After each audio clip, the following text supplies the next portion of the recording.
اور ان کی کتابوں میں موجود ہیں، ہم تو چھپاتے بھی نہیں ہیں وہ، کہ ہمارا آلریڈی پلان تھا کہ ہم نے یہاں سے تمام عربوں کو، چونکہ وہ مسلمانوں کا نام لینا گوارا نہیں کرتے اور فلسطینیوں کو تو عرب بول دیتے ہیں، عربوں کو یہاں سے نکال کر ہم یہ پورا یہاں پر اپنی اسٹیٹ قائم کریں گے، توہین آمیز شرائط نہ لگائی جاتی تو ہٹلر جیسا لیڈر شاید پیدا ہی نہ ہوتا۔ تو وہ اگر آپ اس کو ایک ہارے ہوئے کو، یا جس پر آپ نے قبضہ کیا ہے اس کو ایک وے آؤٹ ہی نہیں دیں گے، تو پھر وہ اس کی جبلت ہے، اس کی سروائیول انسٹنکٹ ہے کہ وہ آخری سانس تک لڑے گا۔ اس کو آپ کیسے جسٹیفائی کریں گے؟ جبلتوں کی بنیاد پر فیصلہ نہیں کرتا، اس کو اللہ تعالیٰ نے عقل جیسی چیز سے توازا ہے۔ سلامتی ہے ان آنکھوں پہ جو ہدایت پہ نظریں جمائے بیٹھی ہیں، ان کانوں پہ جو ذکر خیر کے منتظر رہتے ہیں، اور ان قدموں پہ جو ہدایت کی راہ پہ گامزن ہیں۔ اوکے سر، جو آپ نے گفتگو کی اس کا مطلب یہ ہے کہ جو میں سمجھا ہوں، اور آپ کی اس کے علاوہ بھی جو گفتگو ہے اس طرح کی، اس سے یہ بات سمجھ میں آتی ہے کہ مسلم سمیت کوئی بھی قوم جب مفتوح ہو جاتی ہے تو اس کو یہ پہلے نظر میں رکھنا ہے کہ کیا میں لڑ کے جیت سکتی ہوں یا نہیں۔ اگر وہ جیت سکتا ہے تو ضرور لڑ لے اور پھر اپنا آرڈر قائم کرے، اور اگر اس کو نظر آ رہا ہے کہ میں جیت نہیں سکتا تو پھر اس کو سبمسو ہو کر اپنے اس وقت تک ویٹ کرنا چاہیے جب تک وہ اس قابل نہیں ہو جاتا کہ وہ جیتنے کے قابل ہو، یا پھر بازی پلٹ سکے۔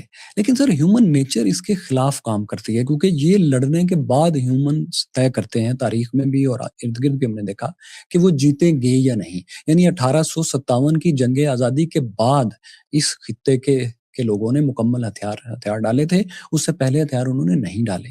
اسی طرح ادھر فلسطین اسرائیل کے معاملے میں جب بلفور ڈکلیریشن ہوا تو 6% جیوز کی پاپولیشن تھی، جو باہر سے آئے تھے وہ اس سے بھی کم تھے۔ تو جب آپ 6% لوگوں کو 55% لینڈ دے دیں گے تو انسانی جبلت یہ ہے کہ وہ پہلے لڑے گی کہ میرے اوپر ظلم ہوا ہے، اس کے بعد وہ یہ اس نتیجے تک پہنچیں گے کہ ہم نے شکست کھائی یا نہیں کھائی، اور وہ کیا اس شکست کو شکست تسلیم بھی کرتے ہیں یا اور لڑنا چاہتے ہیں۔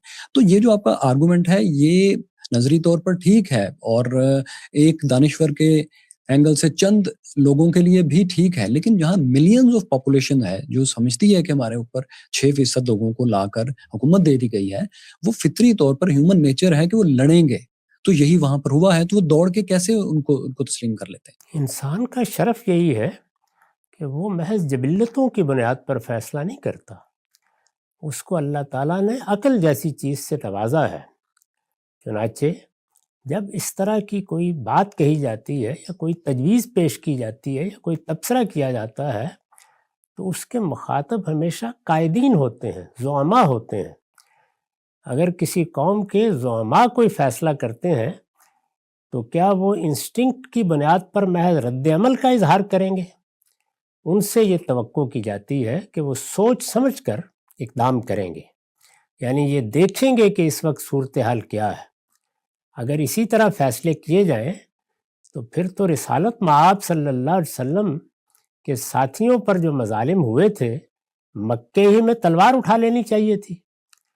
لیکن اللہ تعالیٰ نے مسلمانوں کو کیا ہدایت کی؟ کفو ایدیکم من القتال، اس وقت اپنے ہاتھ قتال سے روک کر رکھو، ابھی اس کا وقت نہیں آیا۔ یہ وقت کیوں نہیں آیا تھا؟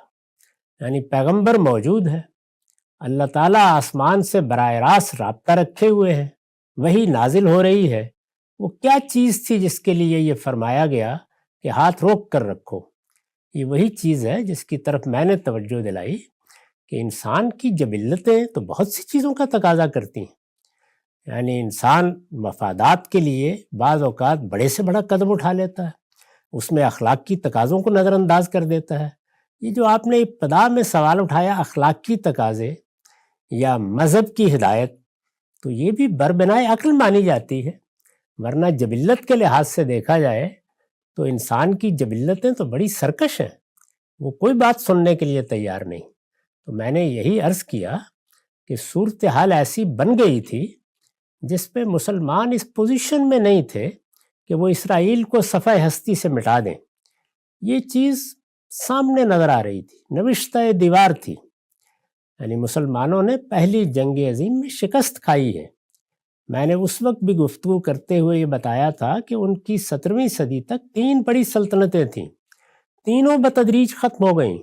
یہ ایک دن کا واقعہ نہیں ہے کہ کوئی ہنگامی صورتحال ہے یا جبلی رد عمل ہو جائے گا، 2-3 صدیوں میں یہ عمل مکمل ہوا ہے۔ اس میں سلطنت عثمانیہ کا خاتمہ ہوا، جس کے پاس اس وقت فلسطین تھا، اور برطانیہ عظمیٰ نے ایک فاتح کی حیثیت سے فیصلہ کر دیا۔ یہ جو باقی ادارے بنے ہیں یہ بھی اس وقت وجود پذیر نہیں ہوئے تھے۔ 1918 میں ووڈرو ولسن نے، جو امریکہ کے صدر تھے، کانگریس میں اپنی تقریر کرتے ہوئے 14 نکات پیش کیے۔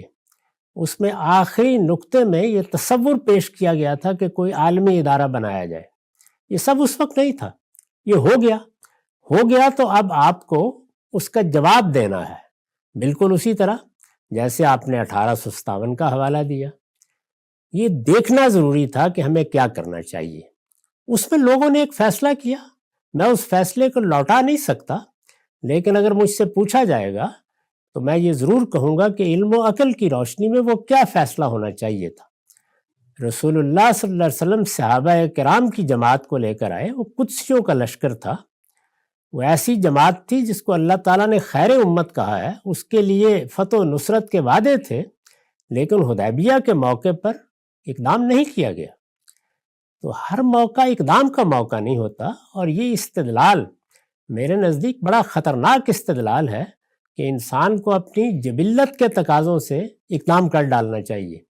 جبلتیں، خواہشیں اور رغبتیں یہ تو طوفان برپا کر دیتی ہیں، سیل بے پناہ بن جاتی ہیں، اس موقع پر روکا جاتا ہے۔ اس کو ایک انفرادی واقعے سے دیکھیے، ایک صحابی رسالت مآب سے پوچھتا ہے کہ میں اگر اپنی بیوی کے ساتھ کسی کو دیکھ لوں تو کیا انتظار کروں کہ اب معاملہ قانون کے سامنے؟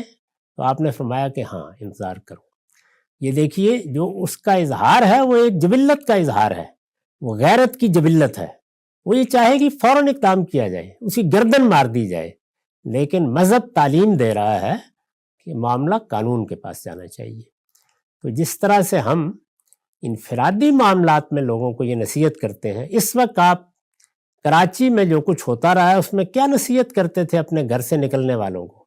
یعنی ان کا جو جبلی تقاضا ہو اس کے مطابق اقدام کر دیں، جب کوئی ان کو روکے، ان کو لوٹنا چاہے تو وہ جبلی رد عمل ہی کی پابندی کریں۔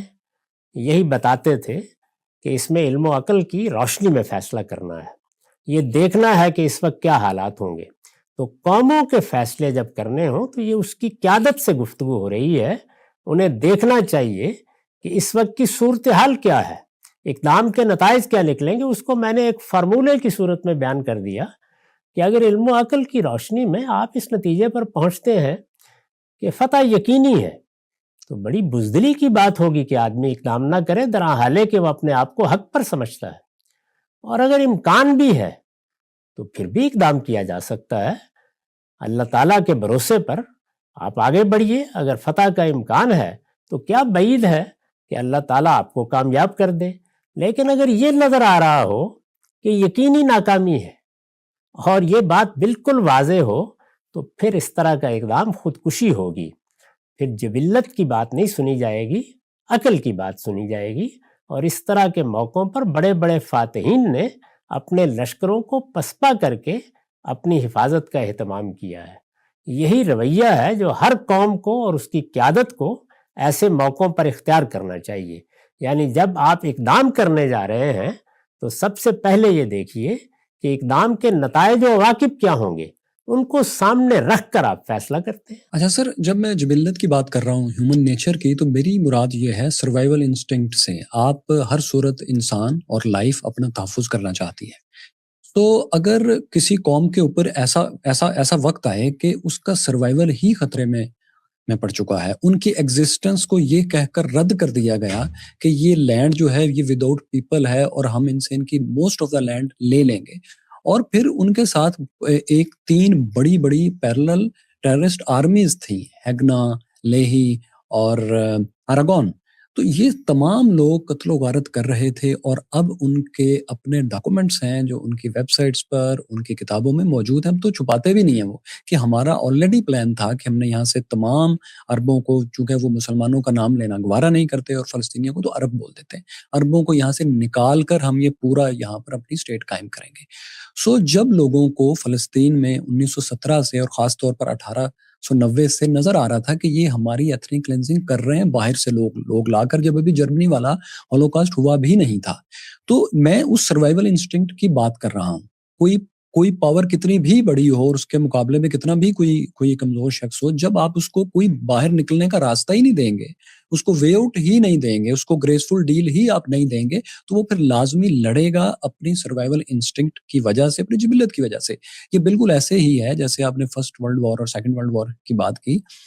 فرسٹ ورلڈ وار کے بعد سیکنڈ ورلڈ وار کو یہ ایک اسکالرلی اوپینین ہے اور بہت زیادہ اس کو مانا جاتا ہے کہ سیکنڈ ورلڈ وار کبھی نہ ہوتی اگر جرمنی کے اوپر توہین آمیز شرائط نہ لگائی جاتی، تو ہٹلر جیسا لیڈر شاید پیدا ہی نہ ہوتا.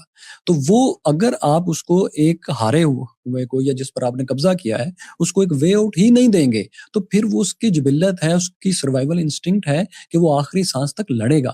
تو یہی صورتحال ہے. میرا اختلاف آپ کے میں خود آپ کا ہمنوا ہوں اس بات میں کہ مسلمانوں کو دوبارہ ایک ترقی کے راستے پر آنے کے لیے علم کی ضرورت ہے، جنگ کی نہیں. لیکن جہاں پر آپ کا سروائیول ہی خطرے میں ہے، وہاں تو پھر آپ لڑیں گے.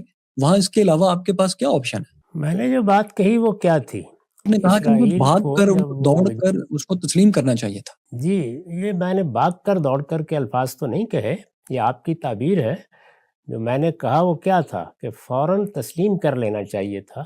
یہ اسی مقصد سے ہے جس کو آپ بیان کر رہے ہیں. یعنی یہ واضح ہو گیا کہ اب اپنی حفاظت کرنے کی کوئی اور راہ نہیں ہے کہ جو کچھ میسر آ رہا ہے اس کو فوری طور پر محفوظ کر لیا جائے.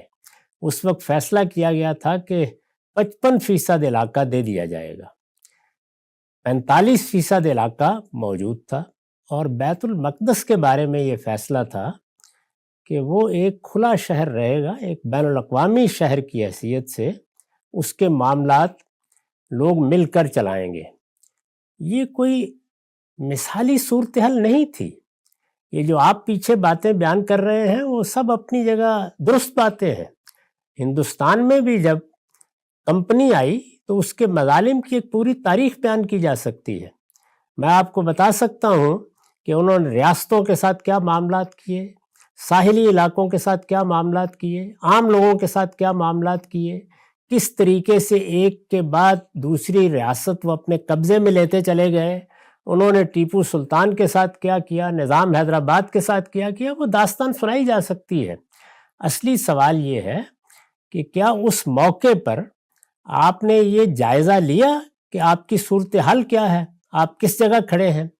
تو اگر فرض کر لیجئے کہ اس موقع پر ایک جبلی رد عمل پیدا ہوا اور آپ نے اس کو قبول نہیں کیا، تو ذرا تھوڑا سفر کر کے قبول کر لیجئے. 1857 کی آپ نے مثال دی.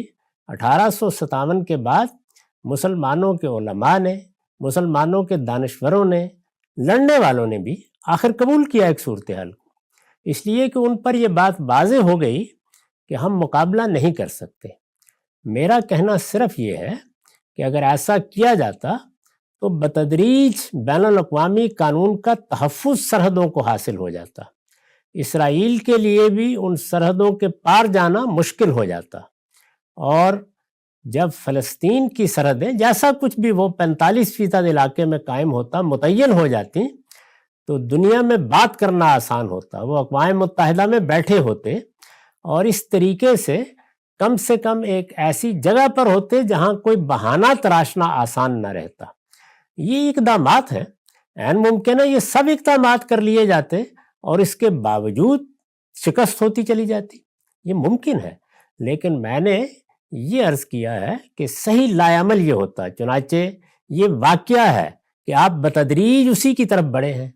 یہ دیکھ لیجئے کہ وہی مسلمان ملک جو اس کے لیے تیار نہیں تھے کہ یہ لفظ بھی سنیں، انہوں نے ماننا شروع کیا. خود یاسر عرفات صاحب بہت سے معاہدات کرنے کے لیے مجبور ہوئے، اور یہ آپ کو معلوم ہے کہ اس حملے سے پہلے ابراہیم اکہٹ تک نوبت پہنچ گئی تھی.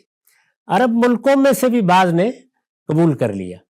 تو وہ چیز جو آپ کو اس طرح سے کرنی ہے اس کو بروقت کرنے کے بارے میں یہ عرض کر رہا ہوں. ہمارے ساتھ یہ معاملہ پیش آیا. مشرقی پاکستان میں جو کچھ ہوا اس کی ایک تاریخ ہے، وہ ہم جانتے ہیں. ہمارا موقف بھی یہ تھا کہ ہندوستان نے باقاعدہ سازش کر کے، بلکہ اس کو اگرتلہ سازش کیس کا نام دیا گیا، مشرقی پاکستان کو ہم سے الگ کرنا چاہا ہے، تو اخلاقی جواز و عدم جواز پر نہایت عمدہ تقریریں کی جا سکتی تھیں، لیکن ہماری سیاسی قیادت نے حالات کا جائزہ لے کر یہ فیصلہ کیا کہ اس موقع پر تسلیم کر لینا یہی مستقبل کے لیے بہتر فیصلہ ہوگا۔ تو حکمت عملی کے فیصلے اسی طرح کیے جاتے ہیں، اور جب میں نے ایک رائے دی ہے تو آخر اس کے اوپر اتنا سیخ پا ہونے کی لوگوں کو کیا ضرورت ہے؟ وہ کہہ سکتے ہیں کہ ہمارے خیال میں تو لڑنا ہی چاہیے تھا، تو اچھی بات ہے۔ حکمت عملی کسی چیز کو جائز اور ناجائز نہیں قرار دے رہی ہوتی کہ آپ نے کوئی گناہ کا ارتکاب کر دیا۔ آپ اگر ایک ڈاکو کے مقابلے میں کھڑے ہو گئے اور آپ نے چارپائی کا ایک پایا اکھاڑ کر کلاشن کوف جس شخص کے ہاتھ میں اس پر حملہ کر دیا ہے، آپ اس میں مارے جائیں تو ہمارے دین میں شہید کہا جاتا ہے۔ یعنی یہ کوئی ناجائز کام نہیں ہے جو آپ نے کیا۔ تو جائز اور ناجائز کی تو میں نے کبھی بحث نہیں کی، صرف یہ کہا ہے کہ حکمت عملی کے لحاظ سے بہتر فیصلہ یہ ہوتا وہ کام آپ کو جو بعد میں کرنا ہی تھا، حالات ایسے تھے اور وہ آپ کر رہے ہیں، اور اب ایک واقعہ ہے کہ 70-75 سال کے بعد اسی جگہ پہنچے ہیں اور اب 2 ریاستی حل ہی کی بات کر رہے ہیں ہر طرف۔ تو یہ معاملہ آپ کو پہلے دن کر لینا چاہیے تھا تاکہ جو کچھ اب تک ہوا ہے وہ نہ ہوتا یا کم سے کم ہوتا۔ حکمت عملی کے معاملے میں گفتگو اسی لب و لہجے میں کی جاتی ہے، اور میں نے اسی لب و لہجے میں کی ہے۔ اس وقت کے اقدام کو کوئی ناجائز اقدام قرار نہیں دے دیا، صرف یہی کہا ہے کہ یہ بہتر ہوتا، اور وہی بات کہی ہے جو فارسی محاورے میں کہی جاتی ہے کہ ہر چے دانا کند ناداں لیک باز از خرابی بسیار، یعنی وہ آدمی جو نادان ہوتا ہے وہی کچھ کرتا ہے، لیکن بہت دیر کے بعد جو دانا لوگ پہلے ہی مرحلے پر کرنے کے لیے کہہ رہے ہوتے ہیں۔ تو حکمت عملی زیر بحث ہے، جواز و عدم جواز زیر بحث نہیں ہے۔ ٹھیک ہے سر، اب میں آپ کی بات سمجھ گیا۔ آپ جو فلسطینیوں کی اور انکلوڈنگ یہاں پر بر صغیر میں جو ریزسٹنس ہے آکوپیشن کے خلاف، آپ اس کو غلط نہیں کہہ رہے، آپ صرف یہ کہہ رہے ہیں کہ اسے جان چھڑانے کے لیے جو بہتر حکمت عملی ہے وہ آپ کے نزدیک دوسری ہے بجائے جنگ کے۔ میں آپ کی بات یہ سمجھ گیا، لیکن سر اس خاص کانٹیکسٹ میں جو ایک بات ہے وہ یہ ہے کہ یاسر عرفات نے بھی جب ان کو تسلیم کیا اور وہ اپنی جدوجہد سے، اپنی مسلح جدوجہد سے باز آئے، تو اس کے بعد بھی جتنے ان سے وعدے کیے گئے سب ان سے توڑے گئے، اور آخری بھی جو ان کا انٹرویو ہے، جو گفتگو ہے، وہ یہ ہے کہ میں جب بھی ان سے مذاکرات کرنے جاتا ہوں یہ میرے سامنے ایسی شرائط رکھتے ہیں جن کو تسلیم نہیں کیا جا سکتا، اور اس کے بعد جب ہم ان کو تسلیم نہیں کرتے تو یہ کہتے ہیں کہ ہم نے اس کو مسترد کر دیا، اور میں ان کے وعدے مان کر تھک گیا ہوں اور میں اپنے لوگوں کے سامنے شرمندہ ہو گیا ہوں۔ تو سر وہ جن لوگوں نے ان کے ساتھ صلح کرنے کی کوشش کی، وہ بھی بعد میں ان کے آخری انٹرویوز اور گفتگو یہی ہے کہ ہمارے ساتھ دھوکہ ہوتا ہے ہر بار۔ ابراہیم اکارڈ کی آپ نے بات کی، ابراہیم اکارڈ میں سارے مسلمان ملک نہیں گئے، یو اے ای ایک واحد قابل ذکر ملک ہے جو اس وقت آیا ہے۔ بحرین آپ جانتے ہیں کہ بہت ہی چھوٹا چند کلومیٹر کا ملک ہے، سعودی عرب اس میں نہیں ہے، باقی ممالک نہیں ہیں، کیونکہ اس میں ایک سمپل سا ایک مطالبہ ہے کہ جتنی بھی لینڈ فلسطینیوں کے پاس رہ گئی ہے 67 کے حساب سے 1967 میں، اس کے مطابق یونائٹڈ نیشن کے مطابق ان کو تسلیم کیا جائے، لیکن اسرائیل اور امریکہ اس کے لیے تیار نہیں ہے۔ تو سر میرا خیال ہے کہ اگر بروٹل پاور کو ہی ایڈوکیٹ کرنا شروع کر دیں کہ وہ جو کہہ رہی ہے اس کو مان لینا چاہیے، پھر نازی جرمنی بھی ٹھیک تھا، پھر آج کے بعد اگر کوئی مسلم پاور آتی ہے اور خدا نہ خواستہ وہ بہت زیادہ ظلم کرتی ہے کہیں تو، اور انلیس سامنے والا وائٹ فلیگ نہ لہرا دے، تو پھر وہ بھی ٹھیک ہے۔ یہ دیکھیے، پھر آپ نے لفظ ٹھیک استعمال کیا، یہ تو اس وقت استعمال کیا جاتا ہے جب کسی چیز کا غلط یا صحیح ہونا زیر بحث ہو۔ یہاں میں پھر عرض کروں کہ حکمت عملی زیر بحث ہے۔ آپ نے جو مثال دی ہے وہ میرے نقطہ نظر کی تائید کرتی ہے، یعنی میں نے کیا کہا تھا، فوراً کرنا چاہیے تھا۔ جب آپ تاخیر سے وہ کام کرنا چاہتے ہیں تو دوسرا اپنی حکمت عملی بنا چکا ہوتا ہے، اور اس وقت اسرائیل کی حکمت عملی بالکل متعین ہے، اور وہ یہ ہے کہ اسے فلسطینیوں کو پیچھے دھکیلنا ہے، اسے فلسطین سے فلسطینیوں کو نکالنا ہے، اس کو اپنے پرانے خواب شرمندہ تعبیر کرنے ہیں۔ اس وقت تو اس کو موقع مل گیا، یہی بات تو میں نے عرض کی ہے۔ یہ نہیں کہا کہ اب آپ کیا کریں، اب تو پے در پے شکستیں ہیں، دیکھتے چلے جائیے، وہ ہوتی چلی جائیں گی۔ اسی لیے میں نے جس فارسی مصرے کی طرف توجہ دلائی اس میں کیا بات کہی گئی ہے کہ وقت پر فیصلہ کرنا چاہیے. وہ فیصلہ اگر اس وقت کر لیا جاتا تو آپ برتر پوزیشن میں ہوتے، عالمی سطح پر بھی اور اخلاقی لحاظ سے بھی. جب یہ بہانہ آپ نے دوسرے کے ہاتھ میں دے دیا کہ یہ تو ہمارے وجود کو تسلیم ہی نہیں کرتے، تو انہوں نے وہی طریقہ اختیار کیا جو طاقتور اختیار کیا کرتے ہیں. میں نے ابھی تمہید میں یہ عرض کیا کہ امریکہ نے جو طریقے اختیار کیے اور طاقت حاصل کرنے کے بعد اختیار کیے، وہ اخلاقی اصولوں پر پورے نہیں اترتے، وہ امن کے طریقے نہیں تھے. اس میں ادارے کمزور ہونا شروع ہو گئے، اتنے کمزور ہوئے کہ اب اقوام متحدہ کا حال وہی ہے جیسے ہمارے شاعر نے جمعیت اقوام کے لیگ آف نیشنز کے بارے میں کہا تھا کہ داشتہ پیر کے افرنگ. یہ اس سے بھی برتر حالت کو پہنچ گیا ہے. کیوں ہوا؟ یعنی وقت پر غلط فیصلہ کیا گیا کہ ہم طاقت استعمال کریں گے. یہ غلط فیصلہ عالمی سطح پر اب اثر انداز ہوا ہے. اب اگر آپ اقوام متحدہ میں جان ڈالنے کی کوشش بھی کریں تو کم و بیش ناممکن ہے.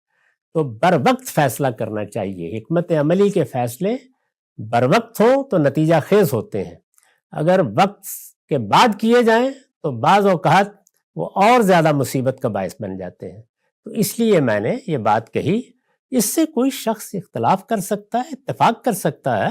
ہماری قوم میں یہ روایت ڈالی جانی چاہیے کہ اس طرح کے معاملات میں سنجیدہ گفتگو ہو، استدلال کے ساتھ بات کی جائے، اور اس کے بعد ہم یہ کہہ کے اٹھ سکتے ہیں کہ تمہاری بات فلاں فلاں دلیل کی بنیاد پہ کمزور ہے، میری بات مضبوط ہے. تو میں نے تو کوئی جواز عدم جواز پر بحث ہی نہیں کی کبھی. صرف یہ بتایا ہے کہ مسلمان لڑنے کی پوزیشن میں نہیں تھے، ان کو یہ سمجھنا چاہیے تھا. عقل کا تقاضا یہی تھا کہ جو کچھ ان کو میسر آ گیا تھا اس پہ اکتفا کرتے، اس پر اللہ کا شکر ادا کرتے اور اپنی تعمیر میں لگ جاتے، یہاں تک کہ وہ اس قابل ہو جاتے کہ حق و انصاف کی بنیاد پر فیصلوں کے لیے اقدام کر سکیں.